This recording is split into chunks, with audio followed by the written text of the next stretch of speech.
Qual a importância da vida de oração para um cristão? Essa é a pergunta. Por que a oração ela é tão fundamental? Ela é um meio eficaz para a santificação? O que acontece com a oração que torna ela tão importante? Você praticamente já trouxe a resposta para a pergunta, né? Porque Oh. é Santo Afonso de Ligório, ele diz que quem reza se salva, quem não reza certamente será condenado. Então, o alimento da nossa alma, juntamente com a frequência dos sacramentos, é a oração. Nós que temos em mente que o nosso fim último é o céu, e nós temos isso sempre diante dos nossos olhos, a única coisa que nós sabemos que pode alimentar a nossa alma, nos preparando para o que nós vamos viver na vida eterna, é a oração e a frequência dos sacramentos. Se o nosso corpo desfalece sem a nutrição, a alma desfalece, a alma morre por inanição, sem oração e sem vida de sacramento. Só que se a gente não nutre o nosso corpo, a gente consegue sentir de forma quase que imediata quais são as consequências de não se nutrir. Agora, quando a gente não reza, nós vamos entrando numa espiral de pecado e às vezes não conseguimos enxergar a morte da nossa alma. Só que essa vida é um sopro. Essa vida é um sopro. Quantas pessoas você conhece que Muitas. faleceram? Muitas. E isso, quando a pessoa falece, é da nossa família, do nosso convívio, nos lembra da nossa própria morte, que uma hora vai acontecer. Mas como nós não fazemos esse exercício de ter sempre em mente a hora da nossa morte, às vezes nós não damos a devida importância para a nossa vida de oração, que é, sem a vida de oração, nós estamos provocando a morte da alma. Agora, você falou uma coisa interessante que eu queria abordar mais, porque você usou uma frase de Santo Afonso que é o seguinte: quem reza se salva, quem não reza se condena, certo? Tem pessoas que têm uma dificuldade com essa frase, porque fica parecendo assim, então você está me acusando que eu não rezo e eu já teria perdido a minha salvação. Mas quando a gente usa uma analogia, eu gosto muito de usar a analogia do matrimônio, porque o matrimônio é uma relação de amor, de intimidade mesmo, certo? E está tão presente nas escrituras o tempo inteiro falando sobre... Exato, a relação de Deus com o seu povo, né? Quando você olha para o matrimônio, eu poderia facilmente dizer o seguinte, matrimônio que tem diálogo se salva. Matrimônio que não tem diálogo se perde. Certamente. Se você entender a oração como um diálogo, fica fácil de você compreender essa analogia. Por quê?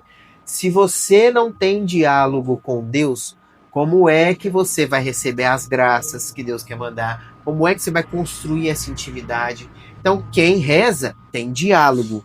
E tendo diálogo com Deus, é muito mais provável a salvação. Quem não reza, afastou-se de Deus. Se a gente pegar, por exemplo, lá aos pés da cruz, quando uma das pessoas que estava ali crucificada com Jesus fala, Senhor, lembra-te de mim, aquilo é um diálogo.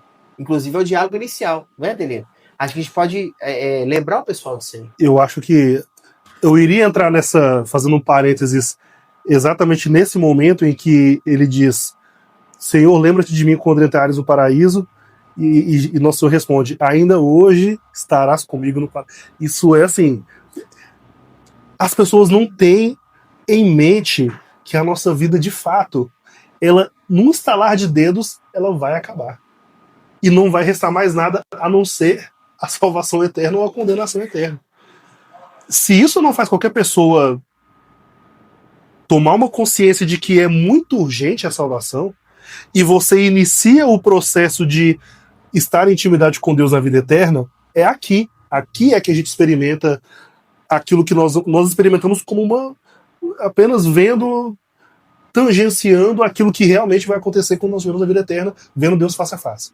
Então, a antecipação da nossa relação com Deus aqui é um pouco daquilo que nós vamos experimentar no céu, que olhos não viram e ouvidos não ouviram, aquilo que Deus tem preparado. Mas aqui a gente já consegue experimentar um pouquinho do que é essa relação com Deus. É a oração que nos permite isso. E é interessante o que você está falando, porque pensa comigo, quando você precisa de alguma coisa, você está muito necessitado, certo? E você sabe que tem pessoas que podem te ajudar, o que você faz? Você pede. Ou seja, o que o Adelino está colocando aqui é que Se a gente não entender que a gente precisa se salvar e que tudo isso aqui vai passar, né, que as coisas têm um fim, que nós somos chamados para a vida eterna, se a gente não entender que isso é prioridade na nossa vida, a gente não vai pedir. Nós não vamos desenvolver um diálogo, nós não vamos, né, buscar Deus com todo o nosso coração. Então, a oração passa muito por isso. Por que nós rezamos? Porque nós somos necessitados. Exatamente. Certo? E porque nós somos necessitados, nós pedimos. E a oração tem esse papel fundamental. Quando você precisa de algo, você tem que pedir para quem tem. E no caso da salvação, quem tem a salvação? Meu irmão. E a nossa alma, ela está sempre, como o Santo Agostinho diz, né? Sempre desejosa de voltar para Deus, porque a nossa alma saiu dele, né? A nossa alma saiu de ti, Senhor, e para o Senhor deseja retornar. Na oração, Deus nos dá a graça de experimentarmos um pouco do que é esse retorno definitivo. Claro que nós estamos passando por essa vida, que é uma passagem nos preparando para esse encontro definitivo e a intimidade plena com Deus, mas a gente já pode experimentar aqui um pouco disso. Eu acho que a oração e a vida de sacramentos é a forma que Deus nos nutre com um pouco daquilo que nós vamos experimentar no céu. Quanto mais nós nos enchermos disso, mais plenos de Deus nós vamos chegar quando tivermos essa intimidade perfeita. Agora nós temos uma pergunta, gente, vocês não sabem que no nosso podcast nós temos um público aqui, né, que está participando aqui conosco. E nós temos uma pergunta aqui, gente, que, né, o pessoal quer interagir conosco. Então vamos lá, gente. Quem vai perguntar aí para nós? Vamos lá. É o João? Fala aí, João. Queria saber se quando a gente está orando ou rezando, se a gente precisa sentir alguma coisa para Deus atender o nosso pedido, ou se só da gente rezar ou orar, as coisas começam a acontecer. Essa pergunta ajuda muita gente, principalmente se você está em casa ouvindo aí. Tem certeza que você já teve uma dúvida dessa. E aí, Adelino, o que a gente responde pro pessoal? Eu preciso até do pentezinho, porque essa pergunta foi cabeluda, hein?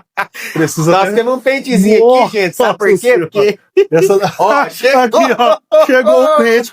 O pente do vovô. Vovô Adelino, tá? O nome do meu avô é Adelino, ele usava um pente igual esse aqui.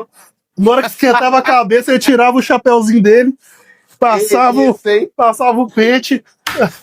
Não, até eu vou usar também. Ó, que isso, hein? E aí, o que a gente vai responder pro João e pra galera toda que tá em casa assistindo a gente? Quando nós começamos a nossa vida espiritual, Deus nos dá consolações interiores que nos ajudam a perseverar no caminho da oração.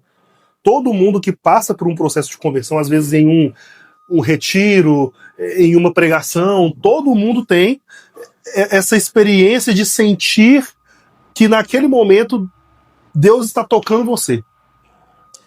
Entretanto, o caminho da vida espiritual, ele é feito, sim, dessas consolações, mas também de purificações, de momentos em que você não vai sentir nada.